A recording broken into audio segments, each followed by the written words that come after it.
Welcome to the Mind and Matter podcast. I'm your host, Nick Jikomis, and today I'm speaking with neuroscientist and machine learning engineer Alex Wiltschko. Alex is a senior researcher at Google Brain, where he applies his expertise in the neuroscience of olfaction to engineer machines to have a sense of smell. Alex and I actually did our PhDs at Harvard Medical School at about the same time, and Alex shared some of his work from that time using machine vision and machine learning techniques to understand and study animal behavior. This episode does have a visual component. Alex shares some really cool videos and data visualizations from his PhD work. We describe all of that verbally, so those just listening can follow along, but I encourage you to check out this episode on YouTube because a lot of what we're looking at is really cool. Alex and I also discussed the neuroscience of olfaction, the sense of smell, and what he's doing at Google Brain related to this.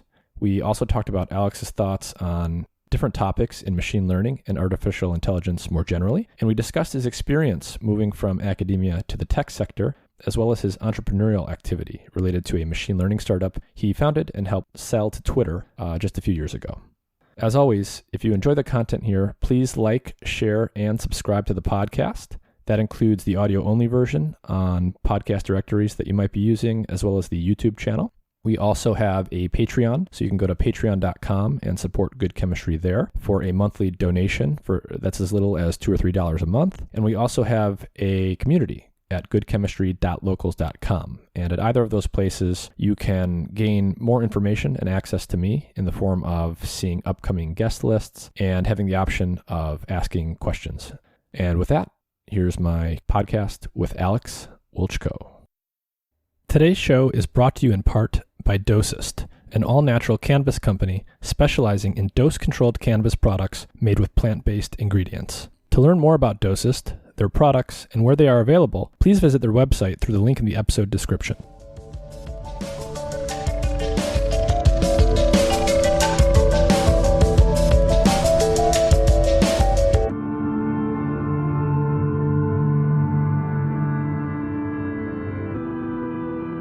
Alex Wiltschko, how are you?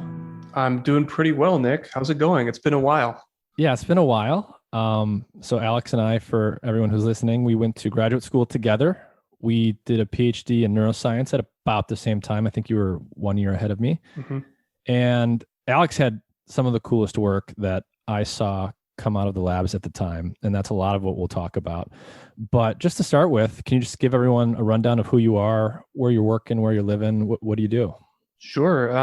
So I'm a researcher at Google on a team called Google Brain. I run the digital olfaction group. We might talk about that, but I'm trying to give computers a sense of smell. So we're kind of inventing the RGB for odor to organize odor space, eventually to give computers the ability to turn the chemical world into signals, to understand it, interpret it, make it searchable.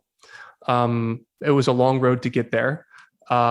Along the way, did a PhD, as you said, at Harvard Medical School in neurobiology. I studied with a guy named Professor Bob Data. And, he had a diverse set of interests in the lab. And I thought I was going to work on olfaction, and I did not. I worked on animal behavior. We'll talk, I guess, a little bit about that.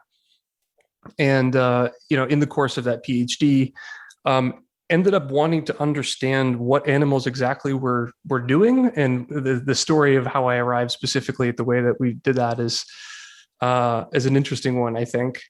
And that ended up requiring some machine learning skills I did not have when I entered graduate school. I had done some programming before, but I didn't know the first thing about, random forests or neural networks or any of that fancy stuff that people are talking about these days. And so I hit a wall in a pretty big way, ended up getting a second advisor or mentor, I should say, a guy named Professor Ryan Adams.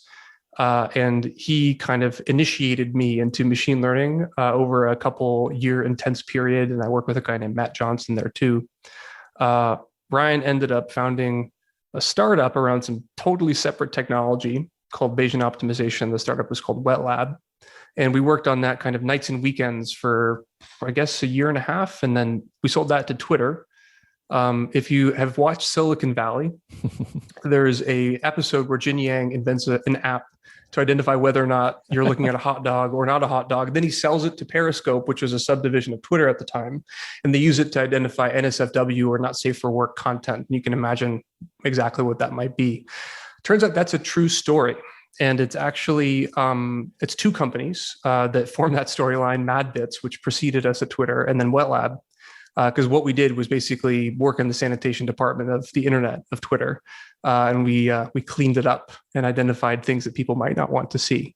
I really do think that that's actually really how the script was written, because one of the advisors to the show is Dick Costello, who used to be the head of Twitter.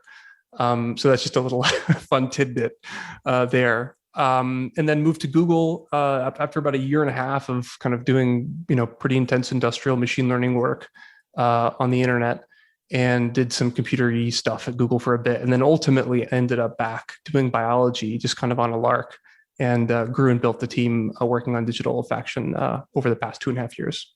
Wow. Yeah. So there's a lot of cool stuff we can talk about with you. I want to definitely circle back to the digital olfaction work you're doing at Google. I assume almost no one listening will know anything about that. I know very little about it. I want to talk first about behavior stuff. Sure.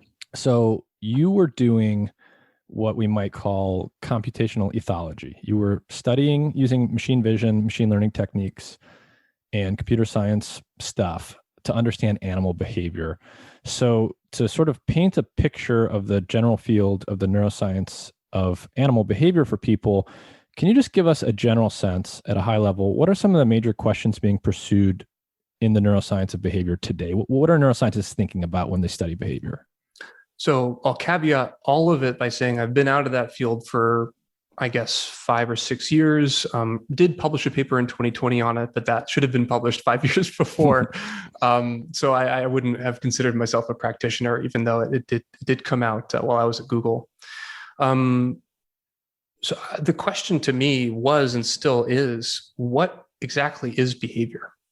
All right. So like we've got this, at least for humans, this 3-pound piece of electric meat in between our ears. And the only reason it's there is to move our body to, stuff our faces with food so we can continue to grow, to find mates, and to avoid danger. Like the point of the brain is to orchestrate behavior. So if we're going to understand the brain and how it works, we really should understand pretty much the only thing it's there for. Mm-hmm. And it turns out we have a primitive understanding, even today, of what is behavior. What can we do with our bodies? Is every motion that we make a unique little flower, never to come again? Or is there some kind of an alphabet of motions, of motifs, of syllables of behavior that we can emit by contracting and extending our muscles? And do we compose all of our behavior from that finite alphabet? I think the jury's still out. I obviously, given the work that I've done, I'm kind of more in the syllable camp, but it's not so clear cut even today, even in mice, which are much, much simpler organisms than we are. So historically, before modern times, whenever that is, before COVID, before computers, really, before we had all the fancy tools that we use today, how were scientists studying behavior historically? Like, how did we actually go about it? Yeah, there's two, I think, amazing scientists that formed the basis of what we would call the field of ethology. And from that birthed the field of neuroscience. And they split and they don't really talk with each other that much anymore. And I felt fortunate to be able to kind of bring those fields in some little piece of dialogue again. Lorenz, who wrote a book called Solomon's Ring, which is kind of a personal dialogue of the love of animals and their behavior. And then Tinbergen, who wrote the study of, I think, animal instinct. Let me just make sure. The study of instinct, yeah. The study of instinct, yeah. I think I have it. I think I can see it in my own Zoom view here. I don't know if I can pick it up because I have a really, really old copy that's falling apart. So I don't know what the newer bindings look like. But those are incredible books. And if you care about behavior, if you care about the line between instinct or automatic response and then voluntary behavior, I think it's really interesting to understand how deep and common and structured instinctual behavior is in the animal world. So they formed the foundation of that field. And I think they got a Nobel Prize together for that. And I think their finding was, if I were to summarize it really crudely, it's that there are repetitive behaviors that are ungated by particular stimuli. And you can find it all over the animal kingdom. You can think of it as like displays, like mating displays, where the birds kind of fluff up their feathers. That's one example of it. It's a behavior that's gated by the presence of an external stimulus, usually a female if the male is doing the display, and by an internal set of stimuli as well, which is the current hormonal balance or, circadian rhythm location, or a seasonal location in the seasonal cycles as well. So both the internal and the external stimuli collaborate to inform the brain. It's time to unlock a basically rapid fire set of stereotype behaviors in order to achieve some goal. And sometimes those behaviors are scattered and kind of statistical, like let's look for food more often than we groom ourselves, right? If you're hungry. And sometimes they're really stereotyped and uninterruptible. So, mating displays are an example of that. Grooming is often like cleaning yourself. That's often uninterruptible. Mating behaviors are often uninterruptible. And in fact, there's a line of papers from circus trainers that I forget the exact author. A lab mate of mine, Giuliano Urilli, pointed me towards them. That there are some behaviors that you can train and shape. So you can get, an animal to, sit on, their hind legs for some food. But there's some behaviors you can never train an animal to do. So you can't train an animal to mate for food. And you also can't interrupt it. You can't shape that behavior. You can't have them stop halfway through for any kind of reward. And so in our brains are a series of programs that if you press start on them, a particular set of behaviors begin. And, some of them you can stop. Some of them branch into a bunch of different possibilities, and some of them are very linear. And so to answer the original question, that's, I think, what Lorenz and Tinbergen established before computers or anything is by just looking at animals really carefully for a really long period of time, they began to see this kind of structure and behavior, that it wasn't random. It was, in fact, there's a lot of beauty and almost determinism to it sometimes. Mm-hmm. And so they were really sitting and watching with their own two eyes, animals very carefully. And they learned some amazing stuff, as you mentioned. And in some ways, the work that I'm familiar with from you was just sort of like a very modern version of what they were doing. It was all about looking very carefully at behavior. So can you start to talk about some of the technology that you developed to look at animal behavior for your PhD? Sure. Maybe, I've got some visual aids from my time doing this work. Would that be useful if I presented some of that here? Yeah, put it up. Let's make sure we can see it well. And then, all right. So let me hit share screen. You need to enable participant screen sharing. You let me know when that's good, and then we'll click. Good to go. Okay, share screen. So here's this. I can full screen it. I can leave it like this. It's whatever you think is best. Okay, cool. So this is a mouse in a bucket. It turns out this is actually a really important. This is an important thing that people watch. And the reason why it's important is that as this mouse moves around, sometimes people watch it in large pharma companies, and the mouse has been given a drug that they think could cure a human disease or make human life better, like alleviate depression or anxiety or schizophrenia, or even be a cancer drug. Mice are a bottleneck in drug development. And we need to see if their behavior becomes aberrant, because it's an indication that the drug might cause aberrant neurological effects.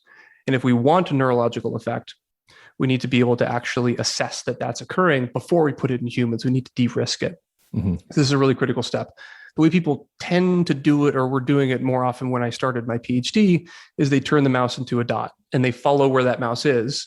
And that's all the mouse is. You've collapsed this very rich organization that can, whisk and move and run and jump and poop and everything into a dot that's basically got a position and a velocity.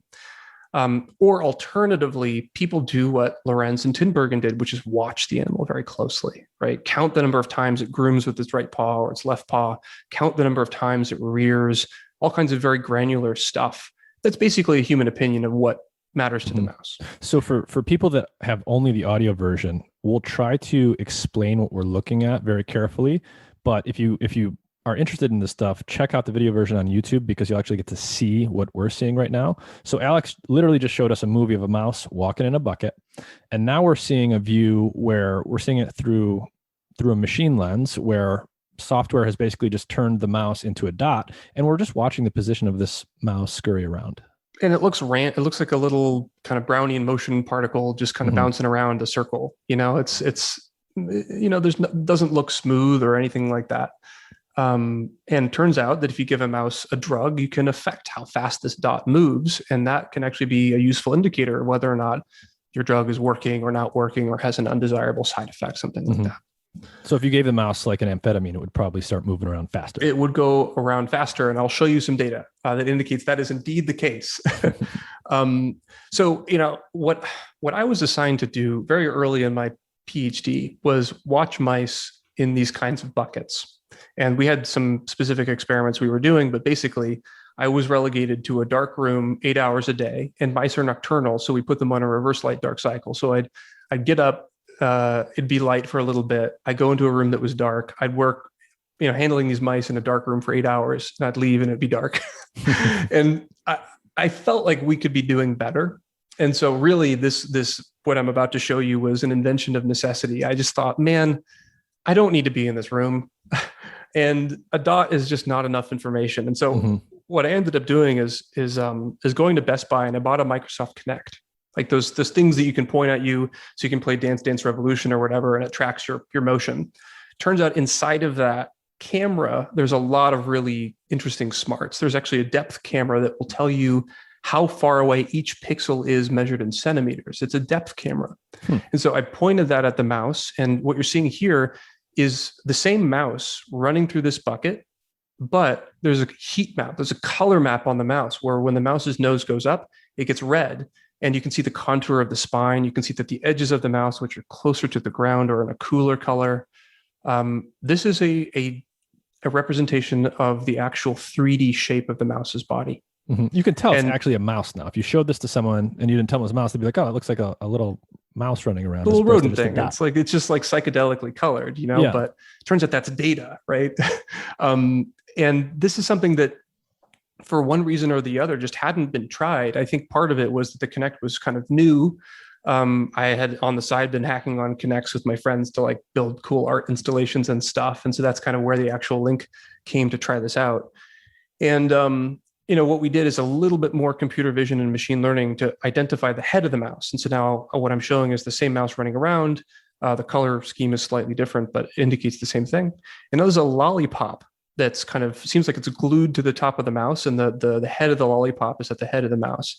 That's just a representation to show that, I've used a computer algorithm to identify where the head of the mouse is and where the tail of the mouse is. And then I can, for every frame, take like a scalpel on the image and cut out the rectangle around where the mouse is. And now I've got like this bird's eye view that's always aligned to the mouse's head and its tail, and the spine is along the horizontal axis of the image. And this is a really, really rich source of data for behavior.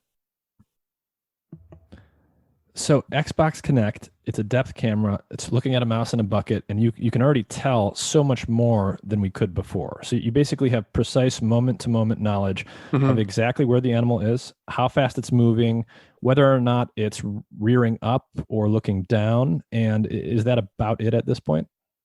Yeah, that's about it. I mean, you can think of it as like getting about the same level of like metrics that we put on like football players and basketball players. And we really care about those stats because it indicates their performance and what they're doing and stuff. And so we just kind of applied that sabermetrics idea basically to mice to get as much information as we possibly can about what they're doing. And then the question is like, well, what are they doing? So this is a representation. I think, let me see if there's, okay, great. That'll play. So I'm showing the same mouse, but each this is kind of a weird representation, but let me walk you through it. So on the left is the mouse in this kind of aligned view where the head is on the right and the tail is on the left. And I'm using a color heat map to indicate, what's higher and what's lower. Each vertical slice of this image is one frame, one moment. And so instead of 2 dimensions, I'm just using 1 dimension to show the mouse's body. I just kind of like flattened the image basically. And over time, what you can see is that there's these striations that the mouse transitions from doing one thing to another very abruptly. So one idea of behavior is this continuous fluid kind of mess. And you can never tell when one quote behavior starts and one other quote behavior ends. But it turns out that it's just popping out in the data that there's these discrete transitions in what an animal does with its body. Yeah, and you can think about, go ahead. Looking at, you can tell you have this heat map of the mouse body on the left, and you can tell that the mouse is like walking around, and then all of a sudden it will stop and lick itself or something. And then you're showing us this weird looking barcode type image that represents the animal's behavior. And for those who can't see it, it's really like, you really see these discrete jumps where all of a sudden the behavior is different. It's almost like we're looking at a barcode for the mouse behavior. Yeah, over time. And this kind of led us to the question of just like, well, what are in these barcodes? What are in these blocks? Like, is each of these blocks here that you can just see with your plain eye, is that a unique behavior? And we kind of mentioned this, like, is there just like two behaviors that the animal does, or are there infinite? Meaning that every time the animal does something, it's totally new, or is it somewhere in between? So our first step was like, well, how big are these blocks? How long do these little syllables of behavior actually last? And we looked at it in a bunch of different ways. Turns out there's about 1/3 of a second. So for mice, which move a lot faster than people, the fundamental time scale of behavior is faster than 1 second. Which I think is part of the reason why people missed this structure of behavior, is because you kind of do need computers and cameras to see it. It's just too fast to kind of take an even accounting of it, unless you've got genius level rhythm or something like that. And then our next question, and I won't get in too much into the machine learning stuff, but the next question was like, okay, so there are these syllables of behavior. They seem to last about 1/3 of a second. Seems to be like a fundamental mode or time scale of mouse behavior. How many of these things are there, and what do they look like? And so that's kind of where the machine learning part came in, and we built this like fancy machine learning model. And I won't get into the big acronym of what it means, but the way you can think about it is it's the same model, not anymore, but in the early days of speech recognition, it's the same model that would take an audio recording of human speech and parse it into its constituent parts, into syllables or into words. So we applied that same logic of finding the parts of spoken speech and applied it to the animal's body as it was kind of speaking to us, at least through a computer vision algorithm. And we were able to find that there's not just two behaviors, and there's not an infinity of behaviors. There's some smaller number, and it depends on how long you watch the animal. The longer you watch the animal, the more behaviors you can observe. You can tell really subtle behaviors apart as opposed to clumping them together. And for the average experiment in the neuroscience lab, it's like 60 syllables. The alphabet of behavior for the average neuroscientific experiment through this lens has 60 letters or syllables in it. Gotcha. So in other words, if you've got a mouse in a bucket, you're watching it through a depth camera, and there's approximately 60 different things that a mouse will do, and it will do them discreetly, one at a time for different lengths of time. And that tends to be on the scale of milliseconds, hundreds of milliseconds. Hundreds of milliseconds. So let me give you a concrete example. What's beautiful about this is you can go back to the tape. You can go back to the raw recording and say, what was the mouse doing? And so here's an example of one syllable. Boop. I'm just putting a white dot on top of the animal. What you're seeing is one of these little kind of blobby mice with a false color heat map representing its shape, turning right very briefly for about a half a second. And when the mouse is in the specific syllable that was identified by this whole computer vision system, I'm putting a white dot on the animal so you can see what comes before and what comes slightly after. And then what I can show you is 40 different mice overlaid. There's actually 10 mice and just 4 instances per mouse. And so I can overlay them so you can see this kind of like synchronized swimming view of this syllable as it's been used multiple times by multiple mice. And if this is in fact a stereotyped unit of behavior, it should look synchronized. And so when the white dot goes on, all the mice kind of turn to the right in a synchronized way. This is just one of 60 of these syllables. And the exact number varies, but it's usually about 50 or 60.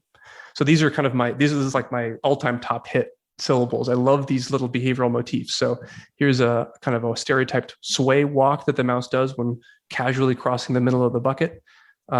Here's a hunting dog pose where the mouse kind of gets up on all fours and then rears its head a little bit.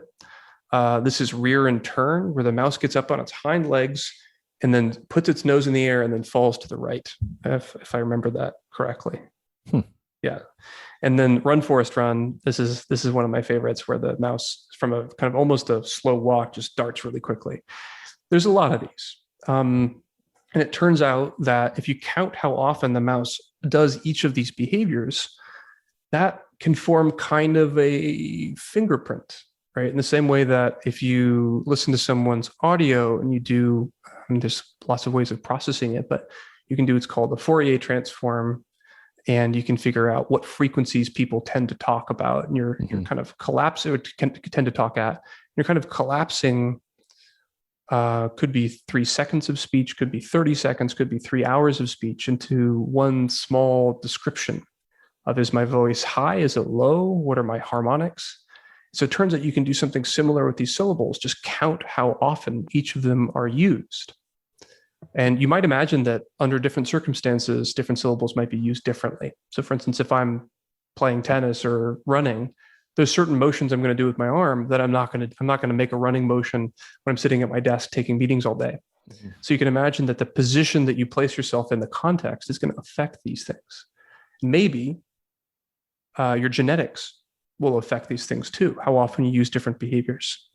Maybe the drugs that you have in your veins and that are in your brain at any given moment will also affect these behaviors.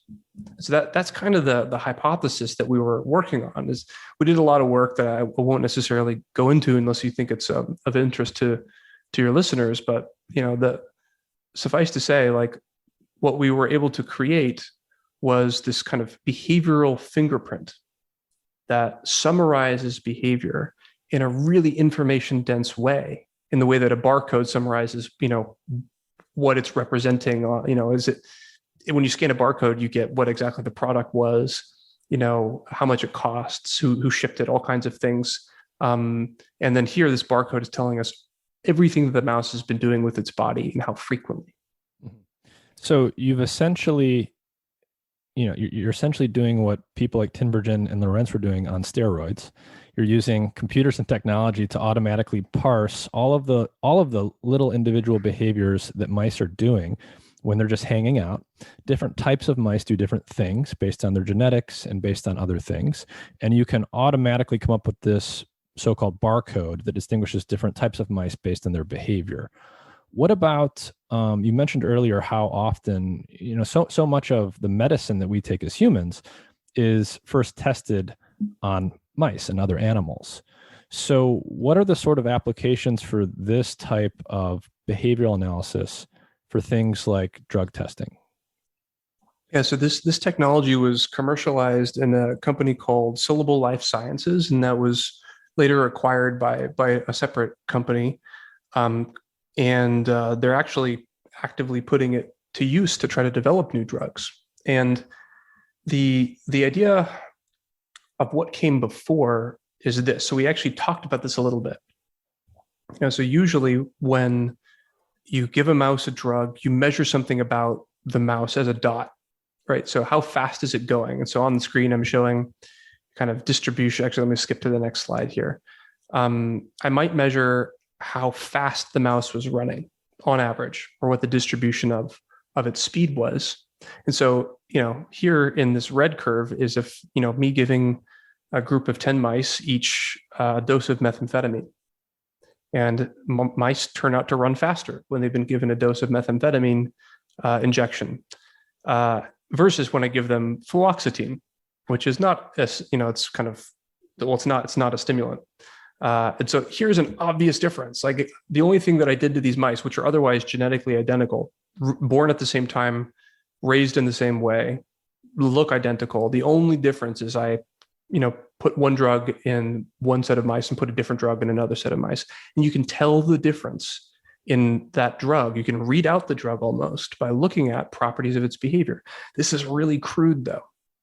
So what we did is we did quite a large scale experiment at least at the time, where we took about actually, I think it ended up being around 600 mice. And for each mouse, we gave it a drug at a particular dose. And we basically calculated this behavioral barcode, as you say, or behavioral fingerprint. And we said, hey, this looks like nonsense to my eyes, but maybe if we feed this barcode into a computer, we can actually build a machine learning model that just by looking at behavior can tell what drug that mouse was given. That's the goal. Can we just look at the mouse's body and figure out what's going on inside of its brain? And so, the way that we evaluate that is using here, or we can kind of go into the details. This is called a confusion matrix. And I'll kind of go over the rows and the columns because it's a really good way to evaluate how well a statistical model or a predictive model is working. So remember, the context is we've turned mice into numbers, and we hope that those numbers represent what drug that mouse was given. We're trying to read out the state of the mouse's brain just through its behavior. And so, as I mentioned, there's a bunch of different ways to turn mice into numbers. The first is just measure like, hey, where is it in the arena? And so what I'm showing on the screen here is called a confusion matrix.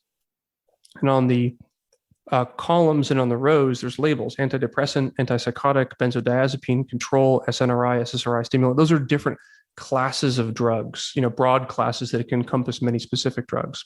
And the columns have the same labels. And the way to read it is, if you look at one row, it says antidepressant, and you have a hot square at the column that also says antidepressant. What that means is, yeah, I gave the mouse an antidepressant, and my machine learning algorithm, just looking at the numbers that represent that mouse's behavior, was able to tell, yeah, I actually gave it an antidepressant. So on this representation, the only drug class that seems to be working is stimulant. I gave a mouse a stimulant, and my representation of behavior using just position, where the mouse is, I can only read out stimulant. I can't read out the rest. And I imagine, so for something like this, if you just took a naive person who had no training in psychiatry or anything, but knew a little something about stimulants and other drugs, they could probably watch people who had been given different drugs and tell like, okay, maybe that's the guy in the stimulant because he's jittery, moving around too fast, engaged in stereotypy, which is like repeated kind of short behaviors. Yeah.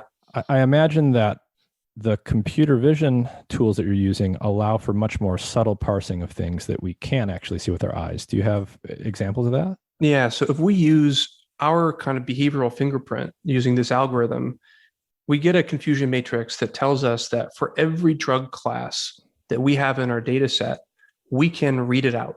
Meaning if you show me 20 minutes of mouse behavior and I parse it with my system, I can tell you what type of drug that mouse is on.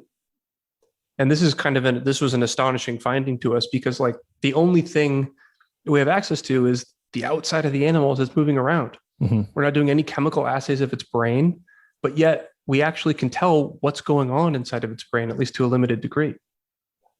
And this is just for the drug class. I'm not telling you about the drug identity. It turns out that you can make the same confusion matrix, but instead of, stimulant or SNRI, you can actually try to read out the specific identity of the drug that the mouse was given.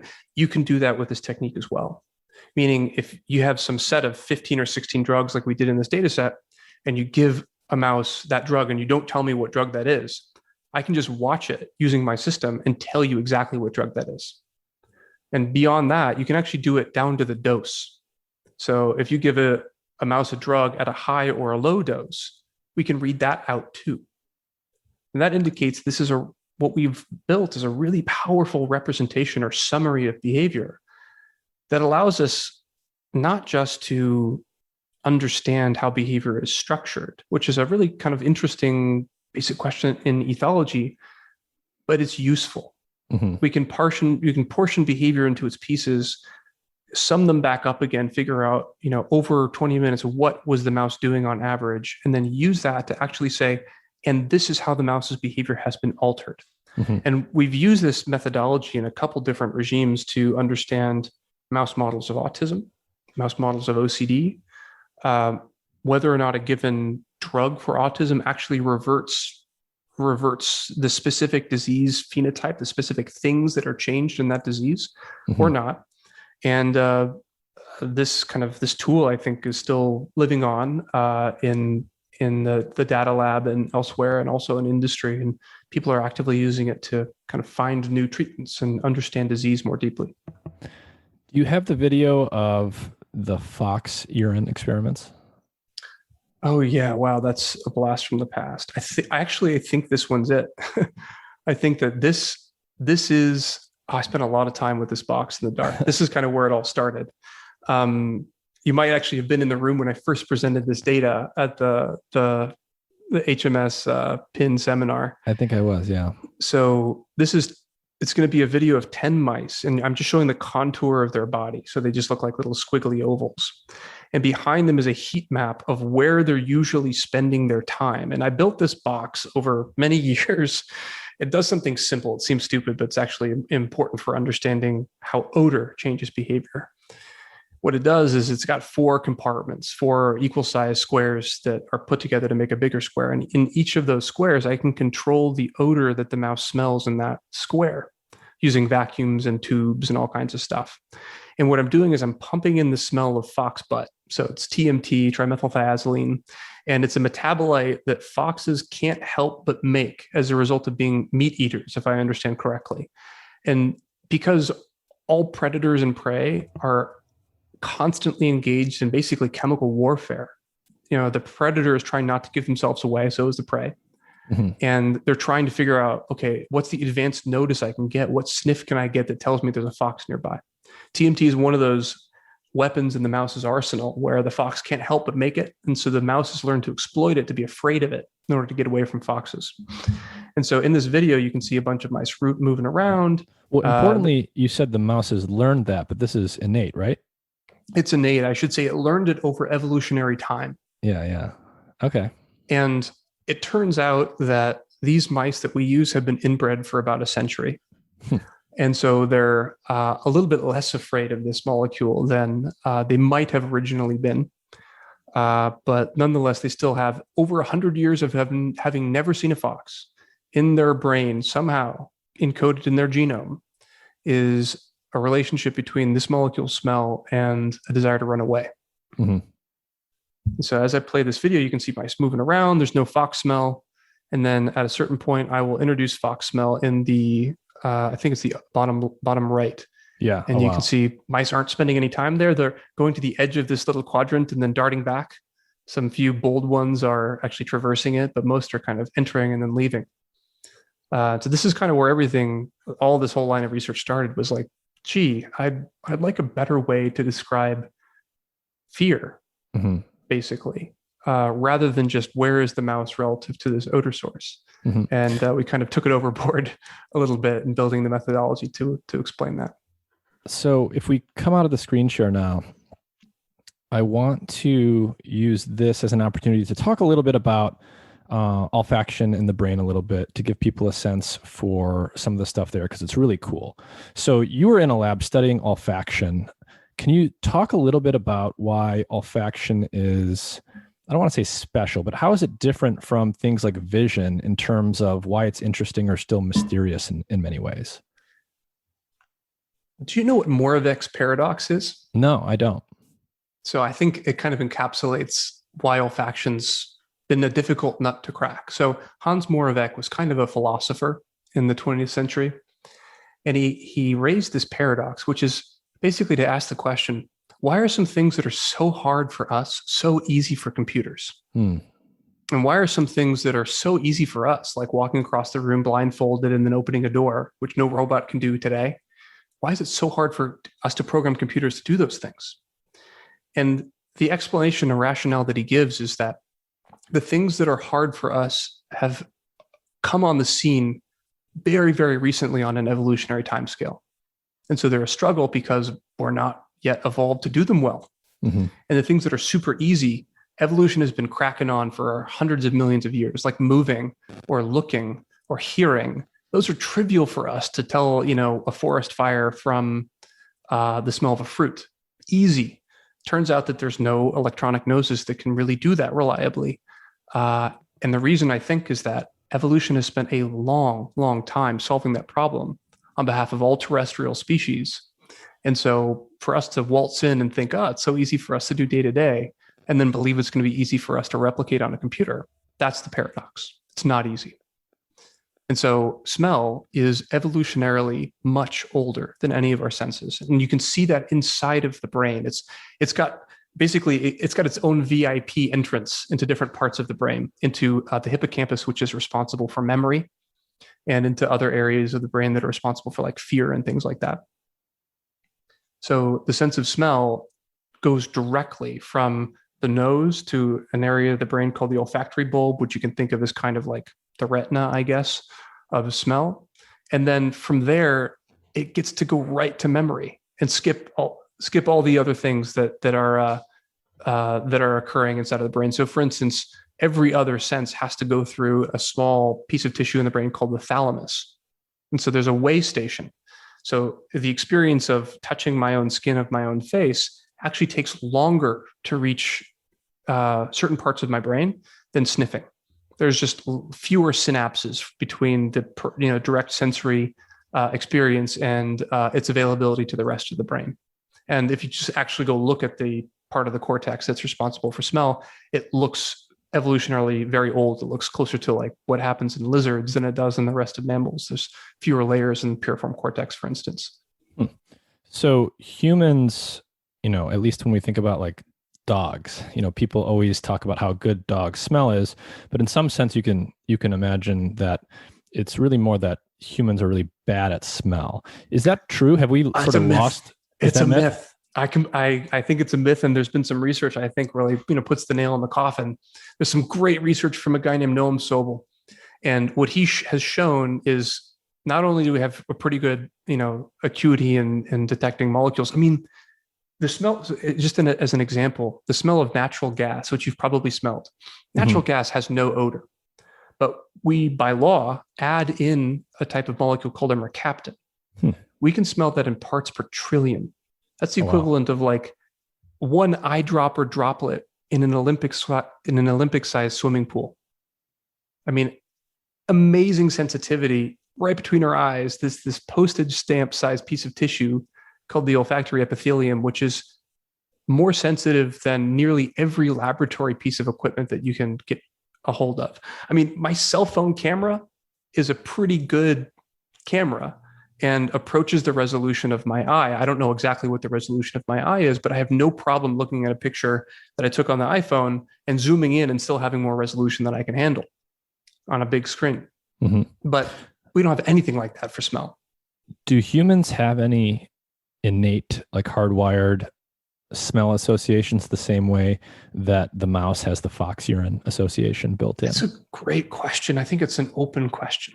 So this notion of whether or not there are like hormones not hormones, pheromones. That's right. The question of whether or not there's pheromones for people is kind of an open question. I think that there's not, based on the evidence that I've seen.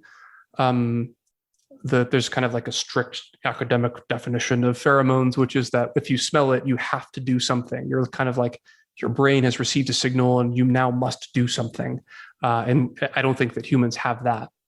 But as to whether or not the smell of Parmesan cheese is good or bad is definitely cultural. The smell of whether or not kimchi is good or bad is definitely cultural and also can change over your lifetime. Yeah. And how much, I mean, this probably doesn't have a precise answer, but my instinct is, my opinion is that a lot of our smell associations are probably learned associations, even the ones that we naively assume are built in.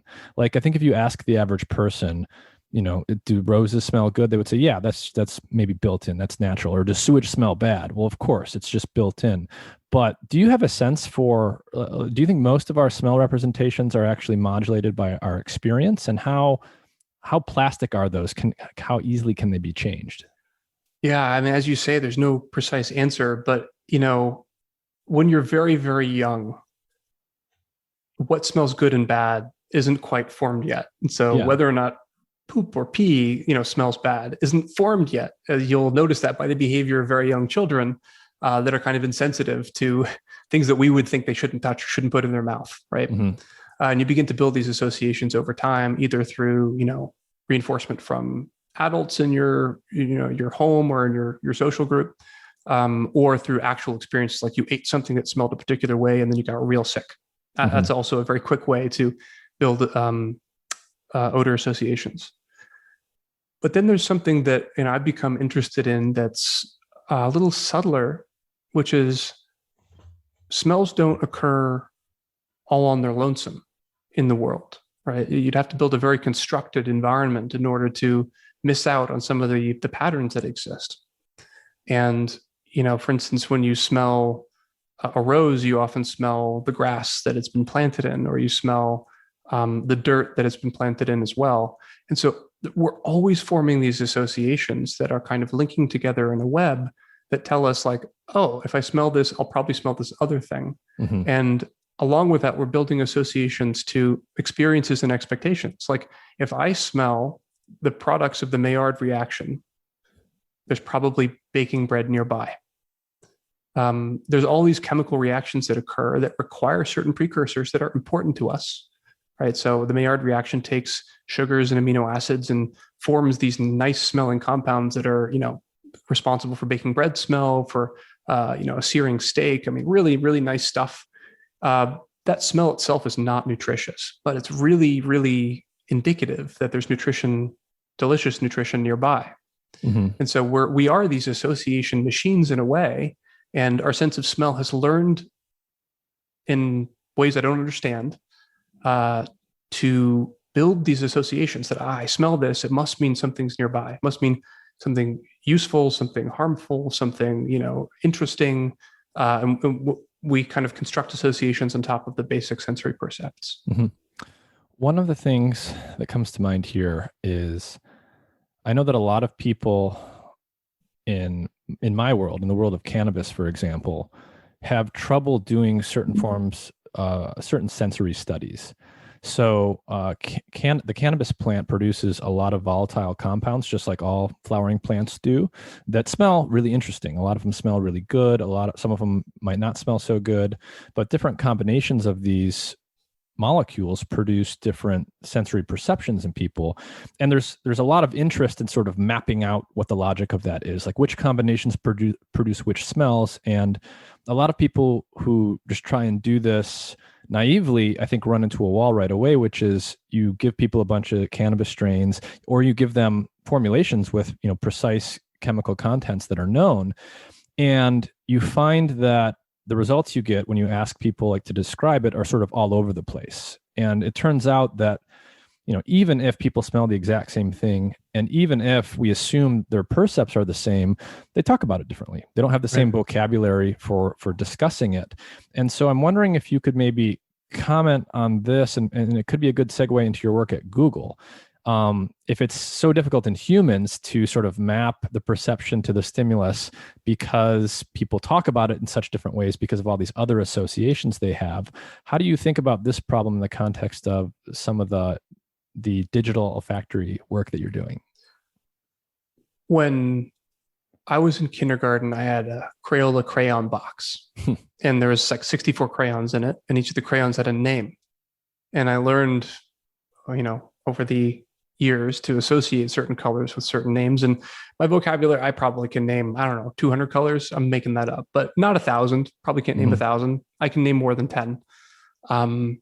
I've learned word sensory associations for color because I was trained implicitly by that Crayola crayon box and by, Pantone colors and RGB and all that stuff.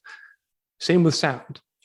I saw a violin being played. I heard it. Now I can identify that as a violin. Can I tell it from a viola? No, because I'm not a trained musician, but I can get in the ballpark of string instrument. We have no such opportunities in our society today with olfaction. So we don't get trained to do word odor associations in any really meaningful way from a young age. And you can learn it as an adult. It's pretty hard. I've got some odor training kits next to me because my team at Google, we've gone to a perfume training crash course in France, and we've kind of been continuously trained at a couple different ventures to understand exactly what it is that we're working on. You can learn it, but you have to practice it. And we practice color word associations every day. Could you pass me the salt? Oh, what is it? What's the blue thing? Yeah. Oh, okay, great. Got it. Thanks.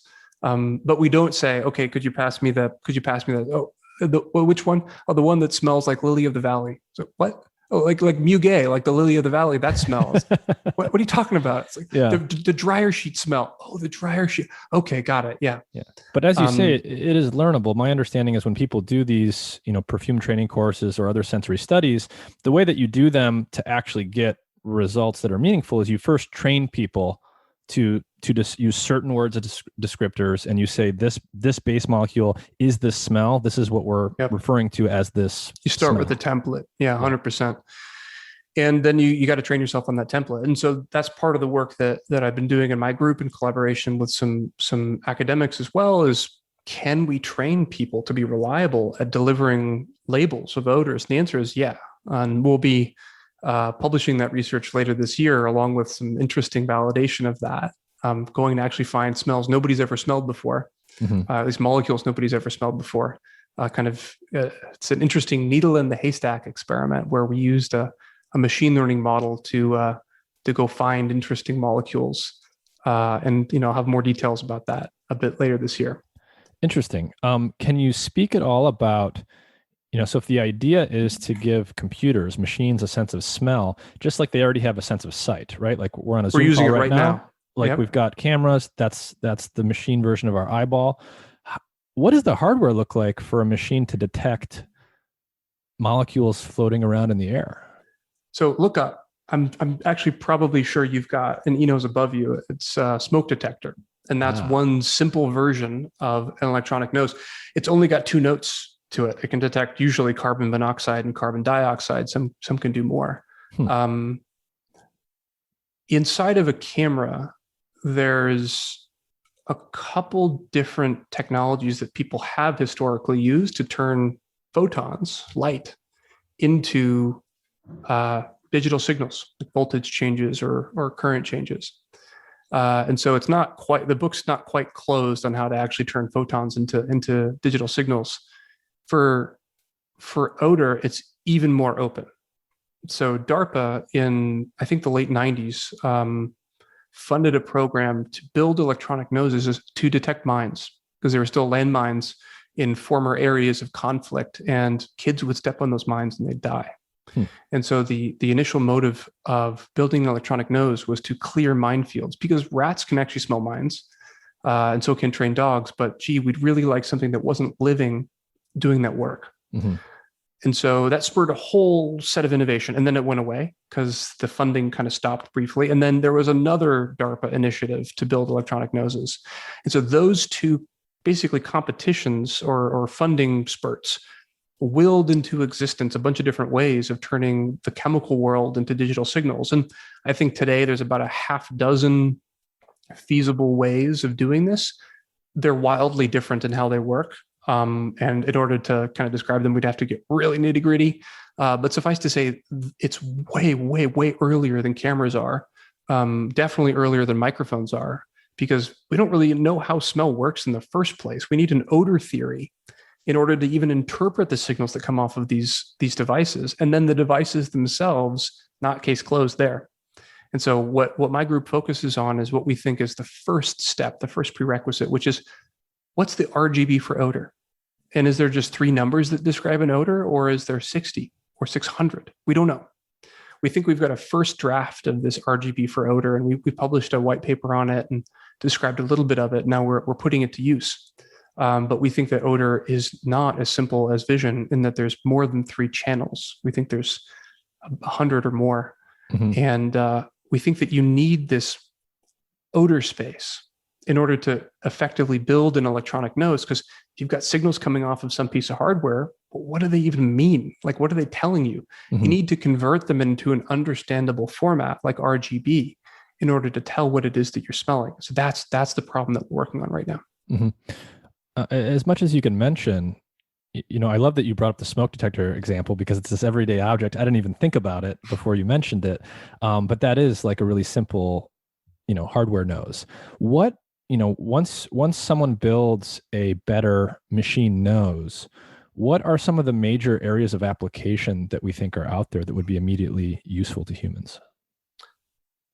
There's some prosaic ones, which is, detecting manufacturing defects. So many of the COVID vaccines that are being manufactured now are being produced by other living things like little yeasts, or otherwise they're a biological production process, because the antibodies or the mRNA signals they're pieces of living things, or pieces of life. Mm-hmm. In the process of making them, experienced manufacturers, at least with yeast fermentation, which makes a lot of biological drugs today, they can smell if they're off. And so there's the ability to kind of make sure that we're able to produce the medicines that we need in an effective way by monitoring the manufacturing process. It's the same with cars. People that are experienced mechanics can smell if something's off, like, oh, is there oil burning, or is there something else being burned? If you had a nose, you could continuously monitor that car as it was driving. Yeah. So a lot of quality control applications. And, now that I think about it, it's almost obvious, because we use our nose. A lot of what we use our actual nose for is quality control. Yeah. Like in the fridge, like, oh crap, I think I left this for too long. And then you open the Tupperware container and you're like, I definitely left this here for too long. And you throw it away, not because that smell is going to hurt you. The smell is harmless, but because the smell is being produced by something that could poison you, namely a bacteria. Or a fungus that's eating the food and will secrete toxins inside of you if you eat it. And that, I think, is the other biggest use is health related.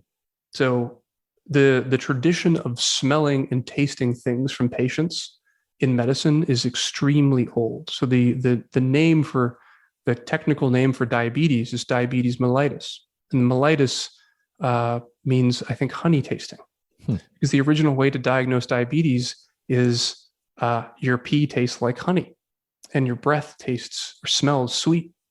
And so this tradition of using a really sensitive sensor between our eyes, our nose, to tell something about what's going on inside of a person's body is a very, very old tradition. And we've largely ignored it in modern medicine. I mean, we've got really great diagnostic tools that use vision.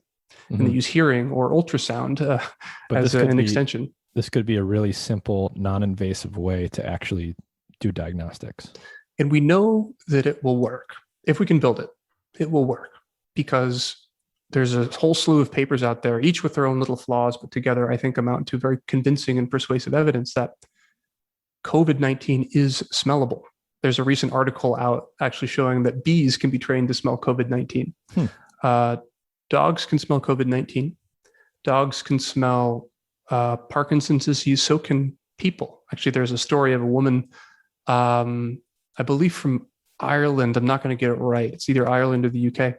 And she was able to smell Parkinson's disease, and some researchers put it to the test. And they said, hey, here's T-shirts from 10 men that either have or don't have Parkinson's disease. So this was just some woman walking around claiming that she could detect Parkinson's with her nose. She claimed it because she could smell it on her husband. And then I believe, we should check the story, but I believe her husband then got Parkinson's. And so she could smell it on him.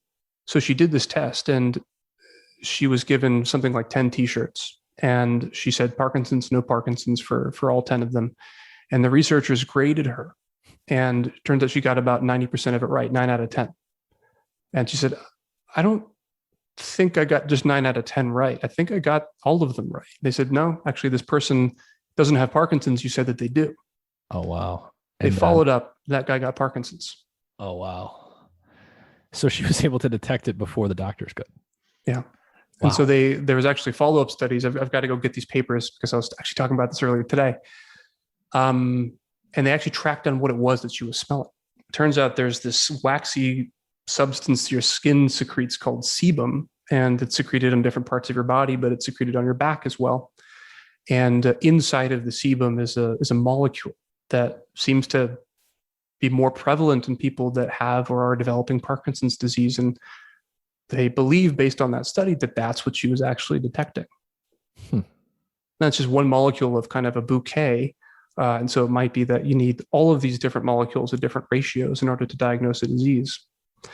But I think that that's the promise, is catching diseases early. I mean, I have a personal motivation. My father passed away from brain cancer when I was 25. And we didn't catch it until he was having seizures. And then he got an MRI, and there was a tumor in his motor cortex the size of a golf ball. And based on those growth rates, we maybe had months, perhaps a year or more of time when we could have been intervening to slow the cancer, give him more time, or to treat it outright.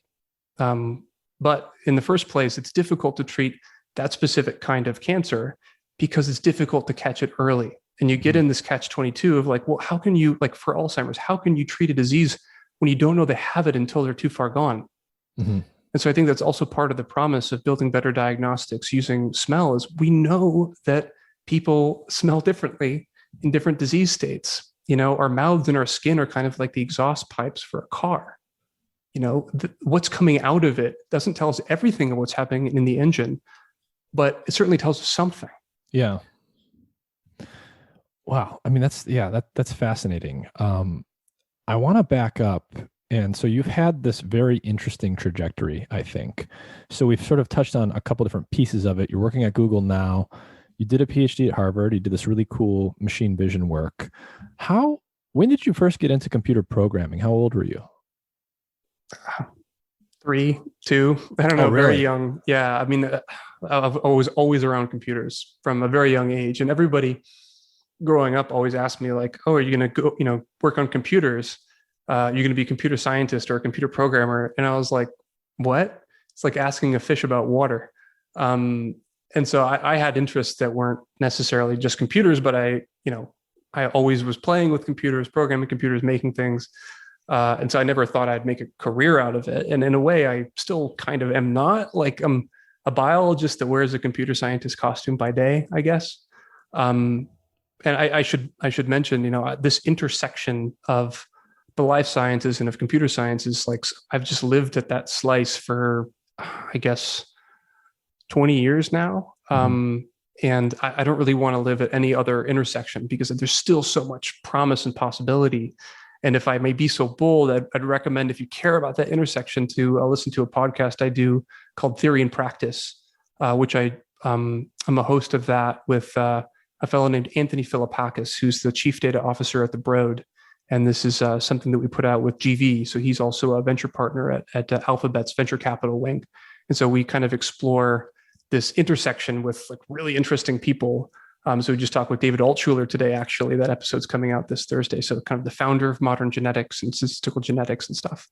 And we've talked with Professor Sir Rory Collins, who started the UK Biobank. And I mean, just amazing, amazing people. And I'm kind of living in their shadow, hoping to eventually do something that's kind of worthy of their achievements as well. So did you just sort of organically start learning and fiddling around with stuff on your own? Or did you have any, did you take computer courses when you were a kid? I took one day of C++ at the University of Michigan, and I was just so bored. I walked out and I just dropped the class. But I just been doing it for a long time, just making stuff. Some people like to woodwork, and so they get a really good kinesthetic sense with their hands of how to build things, or they like electronics or something. And I just gravitated towards computers and have been, working with them and programming on them for a long, long time. In between undergraduate and graduate school, I kind of was part of the iPhone app gold rush. And so I lived in basically a closet in San Francisco and made iPhone apps for audio stuff. So I made like an oscilloscope and a Fourier transform app. And I've just always been nerding out making stuff on the computer. Mm-hmm. Do you ever, I didn't learn computer programming until way later in my life. And, computer technology are just eating everything. They're so important for just everything that we do in society now. Do you ever think about this is sort of a random question, but do you think about early childhood education and whether or not something like computer programming should be something that we actually teach in schools the same way that we teach reading and writing? I completely think that we should. And it's not so much that we're teaching computer programming as we're teaching a way of thinking that, the computer is stupid. It doesn't do anything that you don't tell it to do, right? It is unintelligent in the definition of the word. Like it can't infer things. It can't read between the lines. If you say add 2 plus 2, it's never going to infer that you're, trying to count up an inventory and then figure out, okay, I need to add these other numbers to it as well. It only does what it's told. And sometimes people write sophisticated computer programs that look like they're doing interesting things, like playing the game of Go or StarCraft. But ultimately, those computers are being told what to do in one way or another. And I think, adopting that mindset of like, okay, I want to achieve a task. How can I break it down into its constituent pieces and specify them so clearly that they can be done forever and ever and ever by a computer over and over and over again?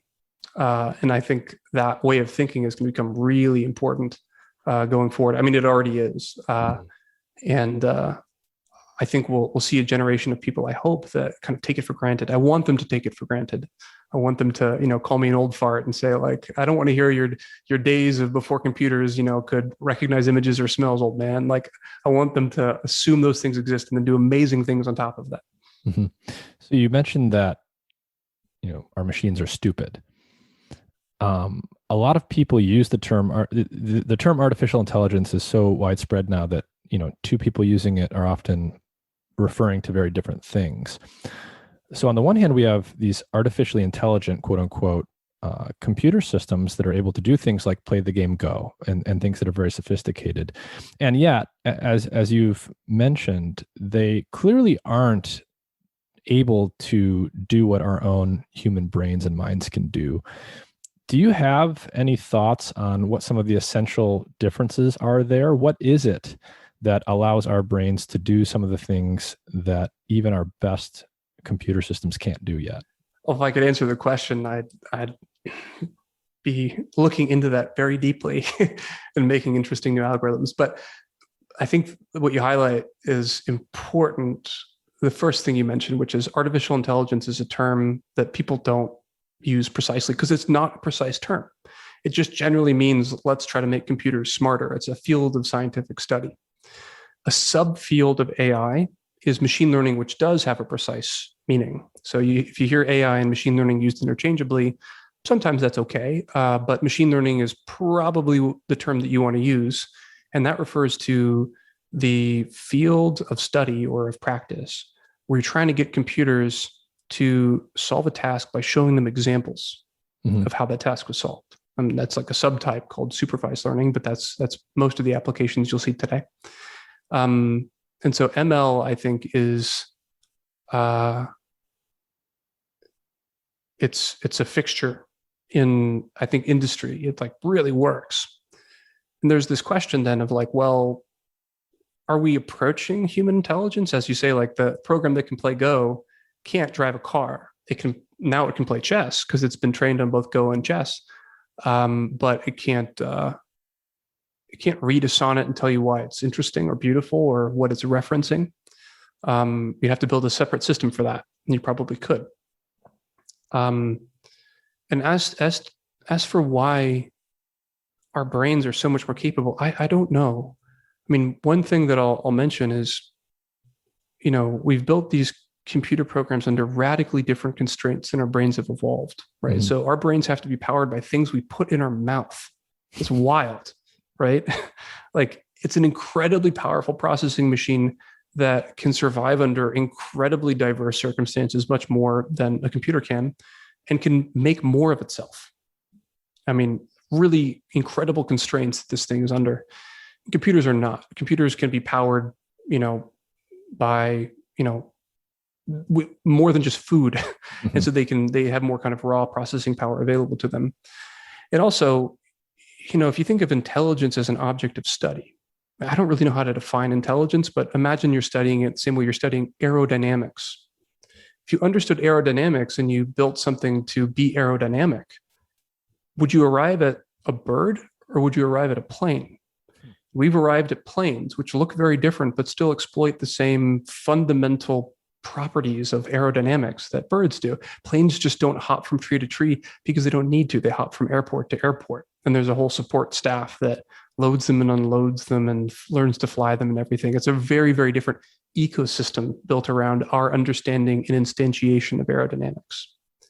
So I think whether or not we find the answer in our lifetimes is an open question to me, of how our brains work and why they're different than the kind of simple systems that we've designed so far. But I don't necessarily think that we should expect that our implementation of intelligence should look or behave like ours does. Mm-hmm. What do you think about the fact that, so much of our cognition, so you've mentioned earlier in our discussion on behavior that for humans, for mice, no matter what the animal is, no matter how simple or sophisticated it is, the brain is ultimately, in some sense, there to just move the body around so that the animal survives and ultimately reproduces. And a lot of learning, to be coarse-grained about it, just has to do with sensory motor integration and sensory motor associations. And our computers don't have bodies for the most part. They're sort of static. They don't have to move a part of themselves around the way we do. Do you think that could be an important piece of, what an intelligence can do, is whether or not it has a body?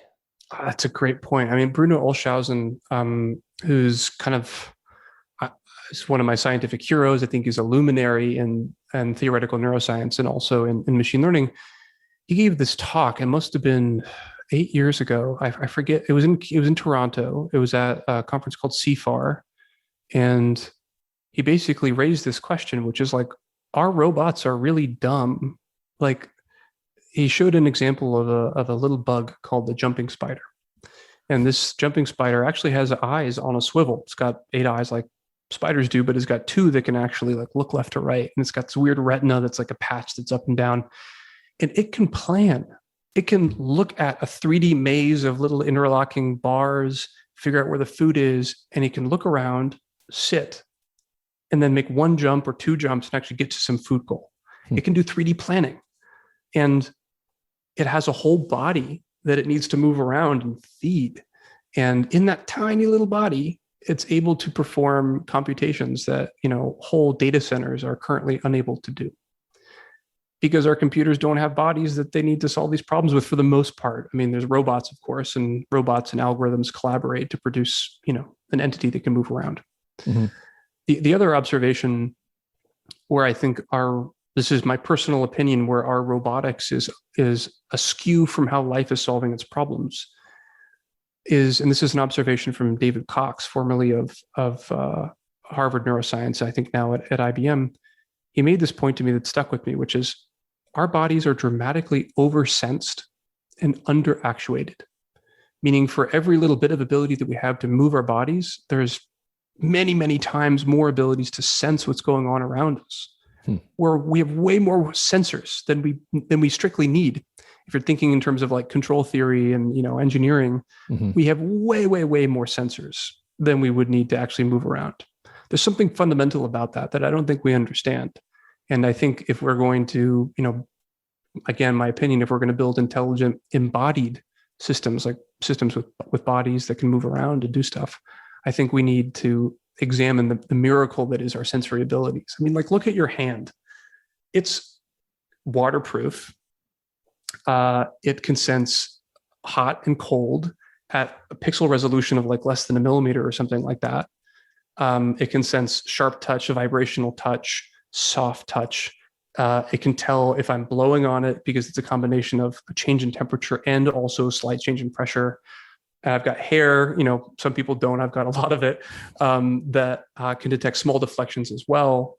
It's covering something that's moving and it's relatively durable. I mean, just a dime of skin is a miracle that we cannot produce in any laboratory in the world. And I think that's a humbling fact, but a motivating one as well, that what our bodies do, the kind of abilities that we acquire at birth, far outstrip anything that we can engineer. Mm-hmm. But it's not even close. We are miraculous. And I don't think we should forget that. Yeah, I've never really thought about it quite that way, but if you were to reduce this down to bits, you'd be talking about an incredible amount of information that our bodies detect every moment through every sensory channel. And that's really interesting to think about. Do you think, a lot of people I hear people make statements like, our machine learning algorithms aren't actually smart because we need to give them millions or billions of examples. But when you think about it the way you just described, it's almost like our sensory apparatuses are just constantly giving us this massive training data set at all times. So maybe it's actually the other direction. Maybe we just have a more large corpus of inputs. Yeah, that's interesting. There's a couple ideas in there. The first complaint is like, they can't be intelligent because they require all these like, labeled data points. Mm-hmm. There's this notion of, I forget, there's some term for it, but there's this receding wave of intelligence, which is like, oh, we build a system that can beat a grandmaster in chess. We thought that would be intelligent, but when you open up the hood, it doesn't really look that intelligent. It's a bunch of rules about what to do and how to brute force search into the future. Oh, okay. Well, I guess chess wasn't an intelligent activity. And then you go solve Go, which is dramatically more complex, at least in terms of board positions. And you say, oh, okay, that must have been something intelligent. And you look under the hood and you can kind of mostly understand how that system works. And so you think, oh, okay, it must not be intelligent. Maybe Go isn't the activity that requires true intelligence. And it's always this receding wave. And of course, chess requires intelligence. Of course, Go requires intelligence. But you can engineer systems that don't look like what you thought they'd look like that can solve the problem. Mm-hmm. So I think that's something to take note of. But we are not data efficient. So when we feel something, we're not getting labels for it, right? When I touch the top of my water bottle or touch my keyboard, I'm not getting the label water bottle or keyboard from nothing. Like I have memories, of course. When I see a horse, and I say horsey when I'm like a little kid, if my parents say, good job, I've got one label, one.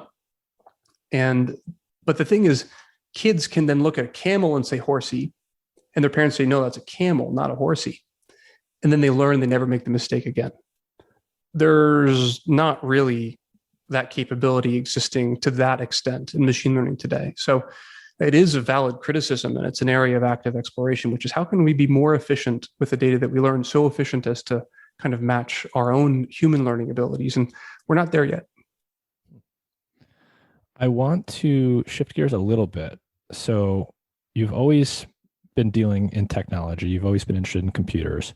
You went through the academic route, as did I. And then we both went into the private sector. And we took off the collar. We took off the collar.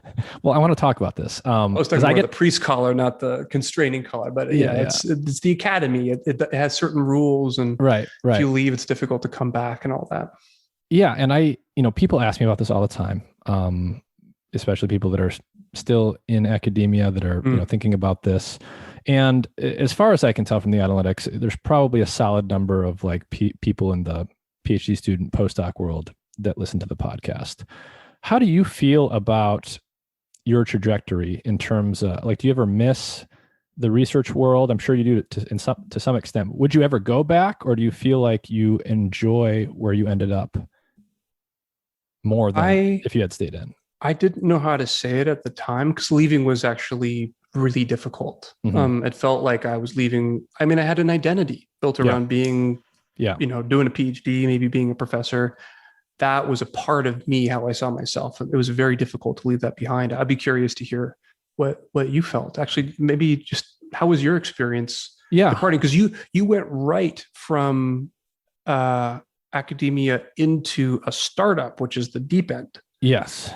Yeah. I'll tell that story. But I mean, I'm hearing everything I'm about to say. I can hear echoes of in what you just started to say, which is it was really an identity crisis. So it was actually really hard for me to leave, and it probably seemed sudden, even though it wasn't quite as sudden as it seemed to other people. But I guess the key thing to understand is when I was in college, I was always interested in science. And I got right into a good lab early on. And like pretty much from the day I walked in that lab, I was like, this is it. Like I am a scientist. I know exactly what my track in life is. So I had this purpose and identity. Like I sort of knew what my life was going to be. Yeah. And I mean, that is when people say they're looking for meaning in life, they just want that intrinsic sense of having direction. And so like I had it really early on, like age 18. And I went all the way through 5 years of working in the lab in college, and then went right into, really good graduate school programs. And I was like, I didn't even think about it. I was like, this is my track. And in retrospect, I didn't sort of realize it as it was happening fully. But in retrospect, what happened was, I would say, I don't know, around halfway through my PhD, I was feeling that I maybe didn't want to do this anymore, but I didn't actually recognize that. So I had just these sort of weird feelings of anxiety, or I'm not like really satisfied with what I'm doing. Yeah. But I didn't identify them as, I don't want to be doing this as a career. It's also difficult because in the middle of the PhD, that's a perfectly normal thing to feel, because you're on your own. The whole point of the PhD is to discover something nobody ever knew before.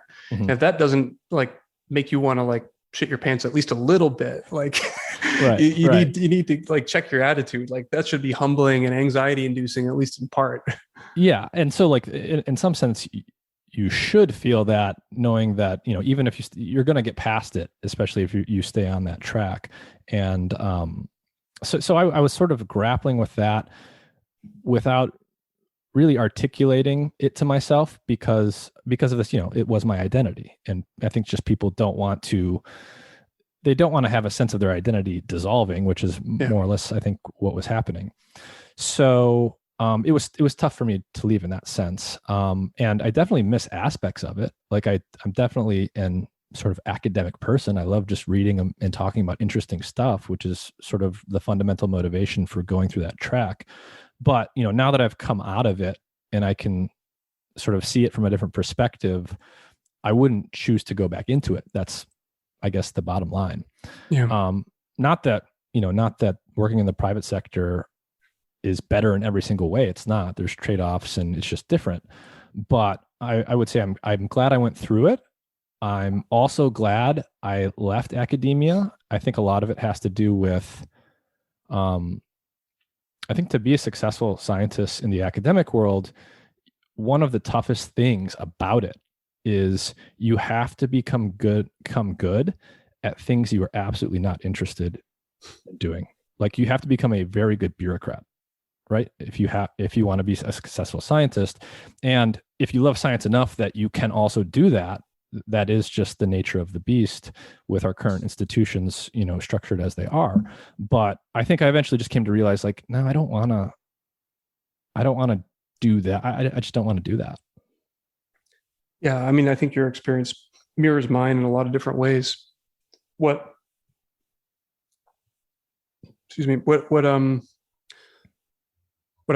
basically run a lab. I didn't think that I would get to this point. Mm-hmm. I really thought I was leaving all of that behind, and I would never think about raising money. I would never think about writing grants or writing papers. I just wanted to build cool stuff that lots of people used. And I did that for a while, and it was awesome. And then I couldn't get away. And I needed to work on the question that I was working on, which is why the heck do things smell the way that they do? And can we put this inside of a computer? I've been obsessed about this for 15 years, and I finally got the chance to work on it. And now all of a sudden I basically run a lab. I mean, that's not my title, but kind of effectively a PI. I work with amazing people, which is such a privilege. I mean, just really brilliant, staggeringly brilliant people, which is just great.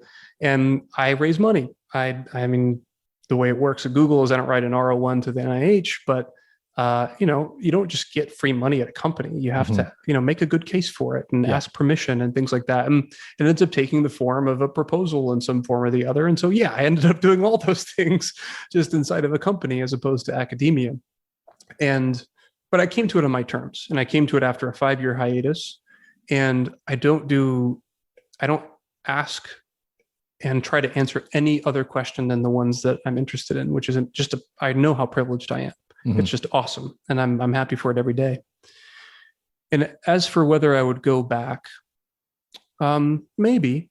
I mean, you see this trend in industry researchers where sometimes they'll go to a different company where they do industry research. So I work with people that have been through many different companies, like DEC, which you probably haven't heard of, which birthed a lot of amazing researchers that are, at Microsoft today or Facebook or Google. And so there's a modern industrial research system, and there wasn't in this strength about 20 years ago, but there was in the era of Bell Labs and Xerox PARC. So it comes and goes in phases. So maybe I'll go back into startups and do that. I don't know. I will say, like, one of the things I should mention is part of the reason I think I'm like comfortable outside of academia is, even though I'm outside of it, I nonetheless figured out a way as part of my actual job to do research. Yeah, like I'm still doing the research. Professionally curious. That's the point, right? There's just more than one way to be professionally curious. Part of the travesty of academia is they're beginning to wise up that they have to tell you that because there's so few jobs at the top. So there's many, many more graduate students than there are postdoc positions, many, many more postdoc positions in an extreme way than there are faculty jobs. Yeah. And it's just not responsible as a training program to not at least tell people about alternate careers, quote, alternate, right? As if that's the other way. And, training programs like, where we were at Harvard towards the end of my time there, they were beginning to be a little bit more express about that, which is a good thing. The travesty, I think you mentioned about becoming a bureaucrat. I have a slightly different view on it, which is, so I do a lot of bureaucratic work. I mean, I've got to go to meetings and, be on committees and, hiring decisions and stuff like that. I do a lot of paperwork basically, because I care about my problem and I care about my team and I want them to succeed. And sometimes that's what you have to do. The difference is that I received training at Twitter and at Google for how to do that, how to manage, how to lead. And as a young professor, I see this in some of my peers, my friends that are, my age, slightly older, slightly younger. They are thrust into a position of basically being the CEO of a little startup where they've got to figure out how to keep the lights on. They've got to manage. They've got to balance their profits and losses. I mean, they're spending money and there's only so much money you can spend before you're out of it. And then you got to go raise more. And they were taught how to do none of it. Yeah, there's no ramp up. None. And, my partner is in the military. And so she went to West Point Academy, the U.S. Military Academy, for her undergraduate. And then she did some other training after that and is now kind of in the business world. But at West Point, their actual training was how to be a leader and how to lead people and manage efforts in order to achieve a common shared goal. And I didn't even realize that was possible, to be trained how to lead at a young age. I thought that was something you kind of fell into and stumbled around, and eventually you just sucked less at it after you did a bunch of it. But no, it's a discipline, it's a trade. And in academia, they don't treat it as such. They treat it as something you learn by accident. And the thing that you need to be really good at is, if you're a molecular biologist, pipetting, or if you're a computer scientist writing code. But then ultimately it's your job to train the next generation and to lead those people into doing amazing science and becoming the best versions of themselves. And I think it's a bit of a travesty in academia that that's left up to chance, that you just, some people figure it out, some people don't. I don't think that's right. Yeah. It's an interesting set of things to think about. Like, on the one hand, I stand by most of the things I said, but I should add the caveat that, when I said I don't like the bureaucracy part of it, one of the things, in my 20 and 22-year-old and 24-year-old brain that was naive was, I think I thought of myself as the scientist, and part of that was never having to do that other stuff, quote unquote, other stuff. But, eventually I learned that no no matter where you go, you do have to do that other stuff. Yeah, it's like, I live in an apartment, but I don't do dishes. I don't do laundry. There's all kinds of stuff you got to do that you don't necessarily want to do at any given moment in time for the regular maintenance and furthering of your actual goals. But I have definitely thought that too. Yeah. Which is why I did laundry so infrequently as a graduate student. I do think one of the fundamental differences between, so you think about the set of all interesting things you might do as an academic, and you think about the set of all interesting things you might do in the private sector, and there are a lot, way more than I realized before I got out. The supply-demand mismatch on the labor side, that you touched on, is a big difference. There simply aren't enough spots for all the postdocs that are talented and doing good work, and that's pretty much not true in the private sector. Yep, totally agree. And I think we saw a lot of our classmates end up in what you could generically describe as data science.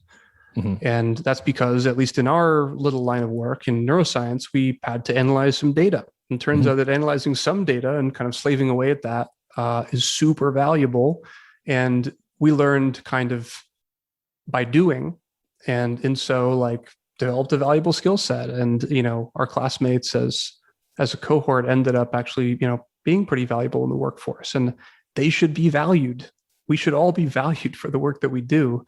And what's nice about the market is that there's a price associated with it, and you get paid in dollars and stock as opposed to glory.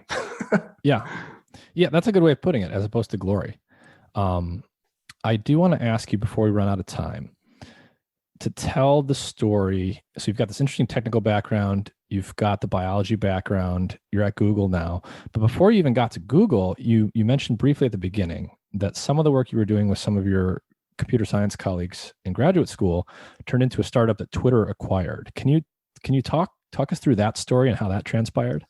Sure. So it was initially a really close friend of mine, Jasper Snook, and his advisor, Ryan Adams, who ended up becoming a mentor of mine. And they invented some really, really cool technology called Bayesian optimization.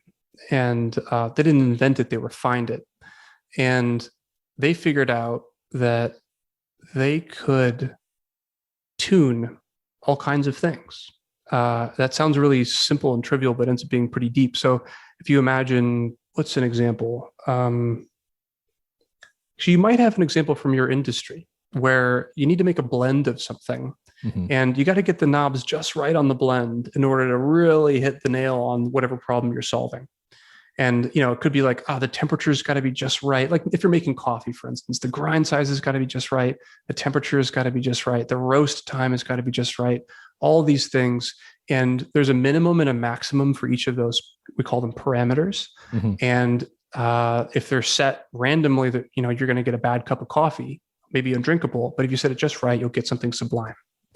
And so turns out what they invented was a system to automatically tune these things with feedback using a minimal number of rounds of experimentation in a way that was like pretty close to optimal. They'd find the best cup of coffee, as long as what you had to do is do exactly what the algorithm said, which is try these settings. You had to sip the coffee and say, this is good on a scale from 1 to 10. It would take that rating and then give you a next proposal. And turns out there's all kinds of problems that are like that. An enormous number of problems that are like that. And they commercialized that piece of software. In fact, there's a company that exists that's kind of continuing that tradition right now for industrial applications. So you can imagine like biological fermentation for like beer, for instance. Like there's a lot of parameters, like the amount of hops that you add, the amount of malt, the timing of it, the temperature, all that stuff. It needs to be set perfectly in order for you to get a really great, glass of beer. So we didn't necessarily know what we were going to tune. We just thought we'd put together a company, and it was originally for machine learning professor types and myself. I wouldn't have called myself a machine learner at that point. And they kind of brought me in because I had built all these apps before and had programming experience kind of just doing it. And so I helped them build the website basically, and some of the back-end stuff. And what we got really good at is tuning other machine learning algorithms. So it's kind of a meta thing where it's like it was a machine learning system that tuned other machine learning systems. And turned out that's a really big roadblock in the way of industrial application of machine learning. If you come up with some new idea or get some new data set, you need to tune that algorithm in order to work well at all. Yeah, and that's really time consuming. Anyone can just run some out of the box package, but doing it with all the knobs put in, all the best positions is the tough thing. Yeah, and the difference of something that's not tuned versus well-tuned could be hundreds of millions of dollars, both in what you're making in terms of your revenue, of whatever your revenue model is for your company, or in cost savings. If you're tuning your data centers to save money, like that's a thing that we did, and it worked out really, really well. We saved them a lot of money. But what we originally did was we tuned the models that were being used to protect the safety of Twitter users. And on like my first day at Twitter, we were told what it was that we were doing. And it was basically identifying obscene images. And it's not what I expected to get into. But we said, okay, this is the big problem. Twitter needs to be safe. It needs to be, scrubbed of things that people don't want to see. And it's still an ongoing struggle on the Twitter platform, I should say. And we got right to it and learned a lot about all sides of humanity in the process. And the acquiring company that brought us in was they were the first kind of deep learners at Twitter, the first people applying neural networks in a concerted way at Twitter. And so with our powers combined, we basically built the hot dog, no hot dog app for Twitter. How did you go about, there's a lot of graduate students and a lot of talented people out there that are building amazing things, but they have no concept of how to commercialize or think about a strategy for doing something with the thing that they built. How did you guys actually go about getting acquired? We got really lucky. That's the short of it. The slightly longer answer is we really tried to understand our customer. We didn't ever build a revenue model. We kind of failed in that way, but we really understood our customer, which was other people building machine learning models. They were us, right? We used our system actually to tune our own system. I mean, we ate our own dog food. And it turned out that there was enough of a need in some small pockets of industry for this particular technology that we got inbound interest. And the way that we got inbound interest is, and this was my small contribution to the company, and this wasn't the only way that we got inbound interest, but I made integrations between our system and all the other machine learning systems I could find. So I made it as easy as possible to use our system. That ended up getting the notice of somebody that was working at Twitter that said, oh, there's a company attached to this. Oh, there's some machine learning talent, me excluded at that time. And then they ended up kind of taking a closer look, doing a bake-off between our system and what they had been doing internally, and we blew them out of the water. You made it easy for people to find you guys and use the technology. Yeah. And just got lucky. I mean, we understood ourselves, and it turns out there were other people that were like us that needed this and that had resources to acquire us. But other than that, I think, in subsequent startups that I've founded and advised, I mean, the main thing is just what are you selling? Who's going to buy it and for how much? And you don't have to have an answer to that right away, but like, you should definitely be thinking about that. Because if nobody's buying it, you don't have a company. And that was kind of like the wake up call and the surprise for me, and then a lot of my colleagues from biology. It's like, oh, if I make something cool, people will want it, right? No, 100% no. Except in very extenuating circumstances. You need to solve a problem for somebody who has the money to want to have the problem go away. Like, I'm hungry. I'm willing to spend $2 on a candy bar. Make that problem go away, right? You need to find a problem that people are willing to trade money for. So before we end, I'll just ask an open-ended question. Any area, what are the areas of like AI or machine learning applications, not necessarily related to stuff that you're working on or behavior, that you're really optimistic and excited about, that we might see a lot of innovation happen around in the next couple of years? Great question. I mean, I'm working on what I'm working on because I believe it's a frontier. So I think, giving computers new senses, particularly the sense of smell, is huge. It's a huge untapped area. The other area that's exploding is the ability to generate natural language text. And you're seeing this in GPT-3, and there's a system at Google that does something equivalent.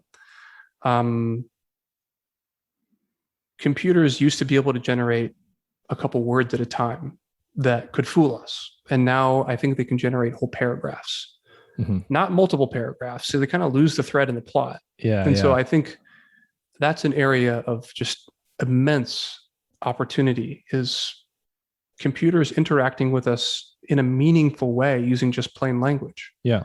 I think I'm also fascinated by that area. In fact, the last episode I did was with a guy named Terrence Deacon, who's a professor at Berkeley. And he has some fascinating ideas in his work that he discussed around symbolic representation and the evolution and development of language. And he had some interesting commentary on why or why not machines today can't actually use language the way that we might want them to. So if you're interested in that area, check it out. That was a fascinating conversation. But yeah, I cannot wait to see what machines are doing in 2 or 3 years linguistically. I think the frontier that very few people are working on, but I think more people should work on in that vein, is understanding what is a story. Understanding what is a character and their relationships to each other in a story. And the one way of phrasing the problem of like, well, why can't we generate 2 paragraphs that are coherent as opposed to just one? It's because there's no plot. And there's also no data. There's very, very little data on like the story of the structure of the story. And that's an area of kind of personal fascination of mine. I don't work on it. I hope to someday, but even just telling like a fairy tale, something simple, but that actually is as engaging and as fantastical and maybe perhaps laden with meaning and a lesson. We're not able to do that. Understanding what is the kind of skeletal underlying structure of a narrative in a story, I think is a fascinating frontier as well. Awesome. Well, Alex, thanks for your time. It's great to talk to you again. Good to talk to you too, man. Yeah. And I hope we talk again soon. Thanks for having me. Yeah. Be well.